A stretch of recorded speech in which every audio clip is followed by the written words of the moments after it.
Opa, tudo bom? Tudo bom, gente? Gostaria de citar alguns pontos aqui, tive um sentimento, né? E eu gostaria de citar alguns pontos aqui que eu acho importante que a Bíblia nos ensina. Ela nos ensina sobre o amor, sobre ter propósito, sobre ser prudente, sobre ver com os olhos de Deus. E vou citar isso aos poucos aqui, tá? Porque o amor, ela é a essência de Deus e deve ser a essência da nossa vida.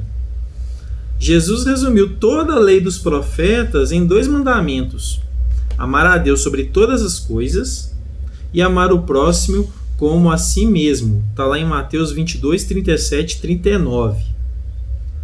O amor, ele nos fortalece e nos permite atravessar as tempestades da vida sem perder a esperança.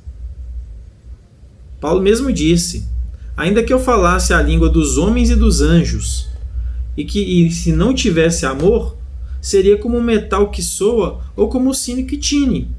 Está lá em 1 Coríntios 13, 1. Quando amamos, enxergamos os outros com mais compreensão. Não significa que aceitamos tudo passivamente, mas sim que devemos agir com graça e com sabedoria. Um filho e um pai, por exemplo. O pai ama o filho, mas nem por isso ele aceita tudo que o filho faz. Ele o corrige. Isso é amor. Ele corrige porque ele não quer o filho entre numa enrascada. Outra coisa que a Bíblia ensina é que devemos viver com propósito. Devemos ter razão para seguir em frente. Sem propósito, viver se torna um fardo. Deus não nos criou para uma existência vazia, sem sentido, mas para cumprir uma missão. Nós podemos ver isso em Jeremias 29, 11, que está escrito que: porque eu bem sei os seus pensamentos. Vou repetir. Porque eu bem sei os pensamentos que têm a vosso respeito, diz o Senhor, pensamentos de paz, não de mal, para vos dar o fim que desejais. O nosso propósito não está limitado ao trabalho que temos ou às circunstâncias da vida. Ele está em viver para Deus, glorificar a Deus em todas as áreas da nossa vida. Se estivermos presos a um emprego entediante ou lidando com pessoas difíceis, podemos enxergar isso como parte do nosso aprendizado para o nosso crescimento espiritual. Muitas vezes a gente tem um dia difícil, com pessoas difíceis, e nós devemos todo o tempo: ó Senhor Jesus, me ajuda, me auxilia, me dá paciência. Seja por um emprego difícil, seja por uma pessoa difícil, me dá sabedoria para que eu saiba lidar com essas situações, para que eu possa cumprir o meu propósito, que é glorificar ao Senhor. Esse que é o propósito, que é o grande propósito, pelo menos da minha parte. Eu acredito que muita gente, se seguir esse propósito de glorificar a Deus, ver Deus em todas as circunstâncias, saber lidar com as situações, enxergar como um aprendizado, vai adquirir mais resiliência e vai amadurecer espiritualmente. A Bíblia também nos ensina a sermos prudentes, para caminharmos com sabedoria. Ser prudente é viver com discernimento, sem se deixar levar pela impulsividade ou pela tolice. Provérbios 14:8 ele ensina: a sabedoria do prudente é entender o seu caminho, mas a estutícia dos tolos é engano.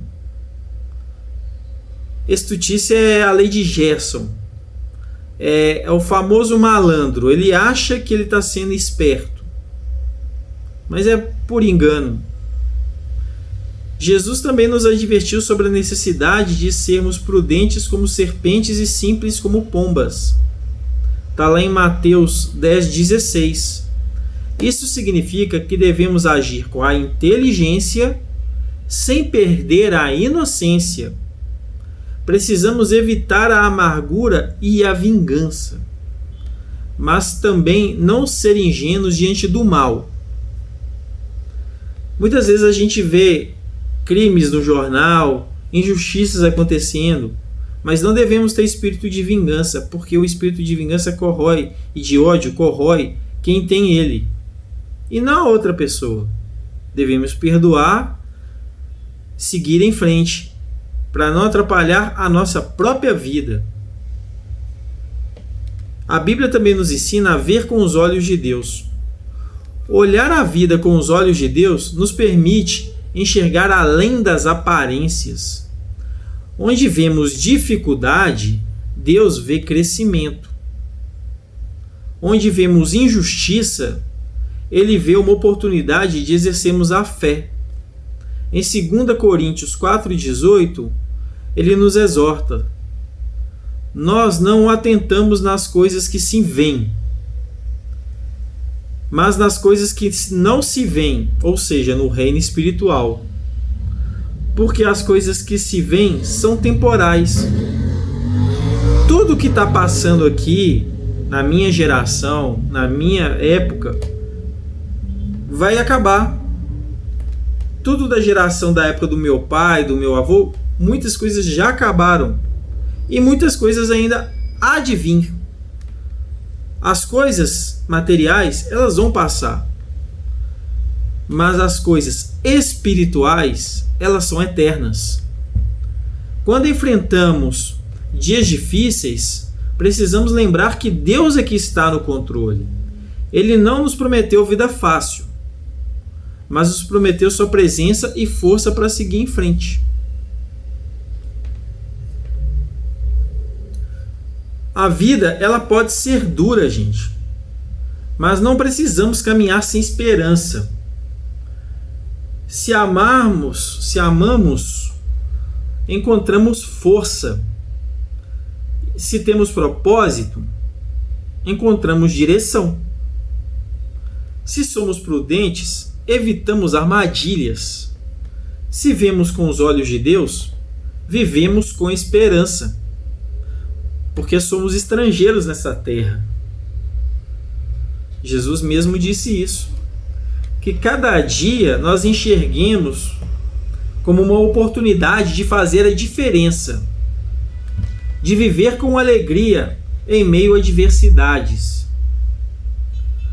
Porque no fim, nossa esperança está em Cristo, e nele encontramos razão para continuar. Não devemos colocar nossa esperança em braço de carne. Não devemos idolatrar braço de carne, pessoas, cantores, pastores, padres, políticos, celebridades em geral. O único que é digno de todo louvor e toda honra é Deus. Esse é o nosso propósito. Amém? Ó Senhor Jesus! Amém!